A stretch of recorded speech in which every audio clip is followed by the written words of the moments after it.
अथ उद्धव जी से विदा होकर विदुर जी का मैत्रेय ऋषि के पास जाना। उद्धव जी ने कहा, फिर ब्राह्मणों की आज्ञा पाकर यादवों ने भोजन किया और वारुणी मदिरा पी। इससे उनका ज्ञान नष्ट हो गया और वे दुर्वचनों से एक दूसरे के हृदय को चोट पहुंचाने लगे। मदिरा के नशे से उनकी बुद्धि बिगड़ गई और जैसे आपस की रगड़ से बांसों में आग लग जाती है, उसी प्रकार सूर्यास्त होते होते उनमें मार काट होने लगी। भगवान अपनी माया के उस विचित्र गति को देखकर सरस्वती के जल से आचमन करके एक वृक्ष के नीचे बैठ गए।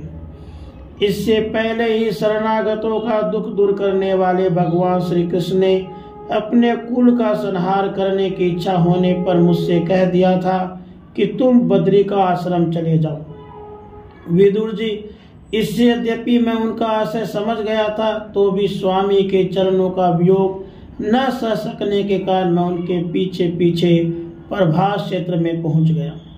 वहां मैंने देखा कि जो सबके आश्रय है, किंतु जिनका कोई आश्रय नहीं है, वे प्रियतम प्रभु शोभाधाम श्याम सुंदर सरस्वती के तट पर अकेले ही बैठे हैं। दिव्य विशुद्ध सत्व में अत्यंत सुंदर श्याम शरीर है, शांति से भरी रत्नारी आंखें हैं, उनकी चार भुजाएं और रेशमी पीतांबर देखकर मैंने उनको दूर से ही पहचान लिया। वे पीपल के छोटे से वृक्ष का सहारा लिए बाईं जांघ पर दायां चरण कमल रखे बैठे थे। भोजन पान का त्याग कर देने पर भी वे आनंद से प्रफुल्लित हो रहे थे। उसी समय व्यास जी के प्रिय मित्र परम भागवत सिद्ध मैत्रेय जी लोकों में स्वच्छंद विचरते हुए वहां आ पहुंचे। मैत्रेय मुनि भगवान के अनुरागी भक्त हैं। आनंद और भक्ति भाव से उनकी गर्दन झुक रही थी। उनके सामने ही श्रीहरि ने प्रेम और मुस्कान युक्त चितवन से मुझे आनंदित करते हुए कहा। श्री भगवान कहने लगे, मैं तुम्हारी आंतरिक अभिलाषा जानता हूँ, इसलिए मैं तुम्हें वह साधन देता हूँ जो दूसरों के लिए अत्यंत दुर्लभ है। उद्धव, तुम पूर्व जन्म में वसु थे। विश्व की रचना करने वाले प्रजापति और वसुओं के यज्ञ में मुझे पाने की इच्छा से ही तुमने मेरी आराधना की थी। साधु स्वभाव उद्धव, संसार में तुम्हारा यह अंतिम जन्म है, क्योंकि इसमें तुमने मेरा अनुग्रह प्राप्त कर लिया है। अब मैं मर्त्य लोक को छोड़कर अपने धाम में जाना चाहता हूँ।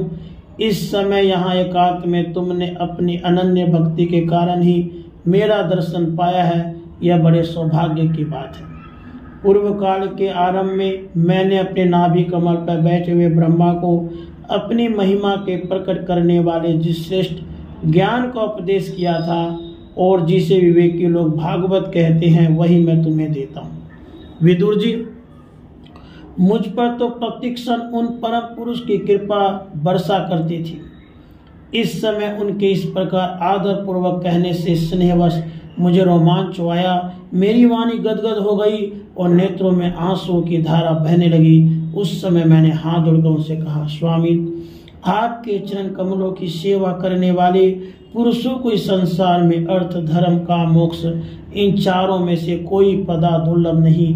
फिर भी मुझे इनमें से किसी की इच्छा नहीं है। मैं तो केवल आपके चरण कमलों की सेवा के लिए ही लालायित रहता हूँ। प्रभु, आप निष्प्रह होकर भी कर्म करते हैं, अजन्मा होकर भी जन्म लेते हैं, काल रूप होकर भी शत्रु के डर से भागते हैं और द्वारका के किले में जाकर छिपे रहते हैं। शव आत्मा राम होकर भी 16,000 स्त्रियों के साथ रमन करते हैं। इन विचित्र चरित्रों को देखकर विद्वानों की बुद्धि भी चक्कर में पड़ जाती है। देव, आपका स्वरूप ज्ञान सर्वथा आबाद और अखंड है, फिर भी आप सलाह लेने के लिए मुझे बुलाकर जो भोले मनुष्यों की तरह बड़ी सावधानी से मेरी सम्मति पूछा करते थे, प्रभु आपकी वह लीला मेरे मन को मोहित कर देती है। स्वामी, अपने स्वरूप का गूढ़ रहस्य प्रकट करने वाला जो श्रेष्ठ एवं समग्र ज्ञान आपने ब्रह्मा जी को बतलाया था, वह यदि मेरे समझने योग्य हो तो मुझे भी सुनाइए, जिससे मैं भी संसार दुख को सुगमता से प्राप्त कर जाऊं। जब मैंने इस प्रकार अपने हृदय का भाव निवेदित किया, तब परम पुरुष कमल नयन भगवान श्री कृष्ण ने मुझे अपने स्वरूप की परम स्थिति का उपदेश दिया। इस प्रकार पूज्यपाद गुरु श्री कृष्ण जी से आत्म तत्व की उपलब्धि का साधन सुनकर उन प्रभु के चरणों की वंदना और परिक्रमा करके मैं यहाँ आया हूँ। इस समय उनके विरह से मेरा चित्त अत्यंत व्याकुल हो रहा है। विदुर जी, पहले तो उनके दर्शन पाकर मुझे आनंद हुआ था, किंतु अब तो मेरे हृदय को उनकी विरह व्यथा अत्यंत पीड़ित कर रही है। अब मैं उनके प्रिय क्षेत्र बद्रिका आश्रम को जा रहा हूँ, जहाँ भगवान श्री नारायण देव और नर ये दोनों ऋषि लोगों पर अनुग्रह करने के लिए दीर्घकालीन और कठिन तपस्या कर रहे हैं। श्री सुखदेव जी कहते हैं, इस प्रकार उद्धव जी के मुख से अपने प्रिय बंधुओं के विनाश का सही समाचार सुनकर परम ज्ञानी विदुर जी को जो शोक उत्पन्न हुआ, उसे उन्होंने ज्ञान द्वारा शांत कर दिया। तब भगवान श्री कृष्ण के परिकरों में प्रधान महाभागवत उद्धव जी बद्रिका आश्रम की ओर जाने लगे। तब कुरुश्रेष्ठ विदुर जी ने श्रद्धा पूर्वक उनसे पूछा।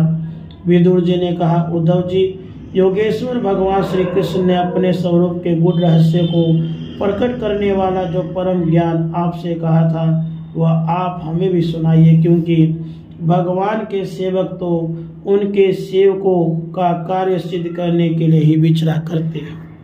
उद्धव जी ने कहा, उस तत्व ज्ञान के लिए आपको मुनिवर मैत्रेय जी की सेवा करनी चाहिए।